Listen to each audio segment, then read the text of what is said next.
Ilia Topuria may have the most dangerous offense of any fighter in the UFC, but his incredible knockouts had critical flaws that the right opponent could exploit. His aggression and knockout power could leave him vulnerable to a fighter who knows how to utilize his patterns. In this video, we'll dissect Topuria's weaknesses and break down how a fighter could leave him out cold, just like his own past victims. If you'd like deep fighter analysis, make sure to subscribe and hit the notification bell so you don't miss videos like this.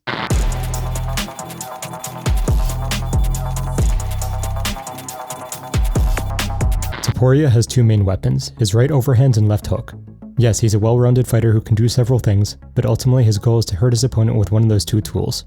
In combos, he typically throws the overhand and then the hook, but occasionally hook then overhand. He uses a lot of his body weight committing to each hook and overhand with full intention of knocking his opponent out. Part of the reason Holloway got caught in the final sequence against Topuria was because Topuria conditioned Holloway to expect combos to start with an overhand. So when Topuria threw a left hook, Holloway seemingly thought it was just a lone left hook and wasn't prepared for the coming overhand. Topuria is best at landing his tools when his opponents are against or near the fence. This is both because it's easier to anticipate the movement of a fighter who's against the fence, which allows Topuria to line up the shot more accurately, and because they don't have the option of just stepping back out of the way of the loaded strikes. While he will use the same strikes out in the open both to initiate or to counter, he typically isn't able to land as cleanly and therefore doesn't do as much devastating immediate damage. While the commitment to these two weapons has made Topuria a deadly specialist, relying on just two weapons allows disciplined fighters to anticipate his attacks. Fighters have already started to preemptively slip Topuria's overhand and hook, allowing for quicker reactions and more time to punish. While Topuria has great defense on the outside, when he commits to striking, he has only one thing on his mind: lands a knockout punch at all costs. Due to the reckless aggression, he's very open to eating shots as he comes in. Holloway and Volkanovski both peppered Topuria with jabs whenever he advanced, stifling his movement. Throwing with Topuria while slipping his predictable power shots also allows for landing clean crosses. Fighters tend to be afraid of throwing with Topuria because he has the power advantage, but that plays into his game and leads to fighters backing up, which is what Topuria wants. Jai Herbert was having a lot of success fighting Topuria, winning exchanges that no one expected him to with footwork and straight shots despite the power discrepancy. By sitting down on his shots and continuously moving to evade Topuria's power, Herbert exposed cracks in his armor and had him in serious trouble when throwing with him. But as soon as he got tired, stopped moving as much, and backed up, he got brutally finished. You never want to be a sitting duck against Topuria because that's how he flatlines you. But as long as you keep moving your head and feet, you can evade the predictable power and take advantage of the fact that he's extremely vulnerable when he throws. Fighters like Volk and Holloway landed clean, but didn't really sit down in their shots. To beat Topuria, you need to use the opportunities he presents to decisively hurt him. As the longer the fight goes, the higher the chance Topuria lands, and one mistake often ends up with you staring at the lights.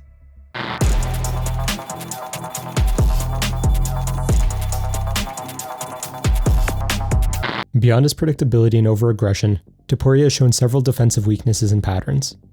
The most glaring weakness in Topuria's game is his kick defense. Topuria rarely defends low and body kicks. He gets away with this in part because he ends fights early, making the cumulative impact of kicks inconsequential, but also because he hasn't fought a power kicker. Volkanovski has great technical kicks, but nothing like Prime Barboza crushing your liver with his spinning back kick. In Topuria's most recent fight, Holloway was able to land several oblique kicks and draw a stagger out of Topuria. As Topuria doesn't punish low and body kicks, there's no real downside to throwing them. Topuria also has a very risky head kick defense. He often blocks with just one hand, which means that a head kick thrown with enough power or one that wraps around the head could still do considerable damage. This happened when he fought Goncalves in his last fight before entering the UFC and he got dropped badly. Just like you can land other strikes on Topuria when he throws, the head kick is open as well. Herbert evaded the left hook and landed a head kick as Topuria was loading to throw his overhand. Volkanovski and Holloway showed their hand a bit too readily by throwing head kicks often. By focusing more on low and body kicks and then throwing the occasional head kick, you're much more likely to catch Topuria. When you throw a combo at Topuria when standing still, he'll likely fill his shell before potentially countering.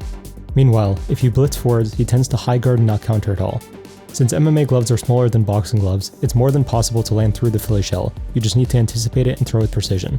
Against the high guard, the uppercut is the most available shot. Topuria's lack of countering on the back foot means it may be possible to push him against the fence to better land your shots, effectively turning Topuria's own game against him. Topuria has a generally lower stance than many fighters, and often emphasizes this further by ducking. Topuria likes to feint takedowns in order to open up his power punches, and he does so by lowering his level significantly. Since he uses his body weight when throwing, he also tends to dip in order to generate power. This makes Topuria highly susceptible to knees. Herbert was able to time a knee on Topuria that knocked his mouthpiece out completely, and while Herbert is quite tall, anyone could land the knee on Topuria's lower dips. Using the dips to establish a tie clinch could also be a viable means of attack. Volk landed a few good knees in the clinch, and uppercuts may be available as well. Beyond doing damage, showing weapons like the knee will also make Topuria more hesitant to shoot, preemptively stifling potential wrestling offense. Now that we've established Topuria's weaknesses and patterns, let's create a decisive game plan to beat him. Whenever we're on the back foot, we want to be circling so that we don't end up on the fence. Ideally, we want to circle to our right, away from Topuria's overhand, since the left hook is easier to evade by moving or leaning backwards. From orthodox, we want to throw a bunch of calf kicks. Whenever we switch to southpaw, we want to focus on throwing body kicks. We'll keep pumping the jab to do damage early and provoke Topuria to engage. When he engages, we slip the shot and look to land a big cross. If Topuria starts to back off, we push him back with straight shots and then throw an uppercut up the middle. Once Topuria is conditioned to the body kick coming from southpaw, we start to look for the high kick, aiming a little high in case he gets his hand up. Ideally, we either land enough damage in the pocket or land a flush head kick and finish the fight from there. If not, we continue to blast the jab and calf kick until Topuria has taken too much damage to be effective. Fighting Topuria requires both extreme precision and the willingness to take risks. If you get caught once, game over. But if you don't take your chance to finish him, then he gets more opportunities to find his one kill shot. Topuria is a great and entertaining fighter. Who do you think will be the one to dethrone him? Once again, if you like content like this, subscribe and hit the notification bell. Have a great day, and until next time.